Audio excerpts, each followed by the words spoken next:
জিন ও জিন 2 এর সাফল্যের পর এবার জিন 3 কিস্তি নিয়ে আসছে প্রযোজনা প্রতিষ্ঠান জাজ মাল্টিমিডিয়া।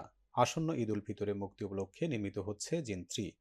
আর এই সিনেমাটি নির্মিত হচ্ছে একেবারে সত্য ঘটনা অবলম্বনে। সম্প্রতি প্রকাশ পেয়েছে এই সিনেমাটির পোস্টার। সেখানে কালো পোশাকে দুহাত প্রসারিত করে জিনের রূপে দাঁড়িয়ে আছেন একটি মেয়ে, যার হাত ভর্তি লম্বা নখ, বড় বড় রক্ত চোষা দাঁত। আর এমন লুকেই ধরা দিয়েছেন ঢালিউডের আলোচিত এক অভিনেত্রী। এর আগে জাজের জিন এ, জিন 2 সিনেমা দুটি বেশ সাড়া জাগিয়েছিলেন অভিনেতা সজল।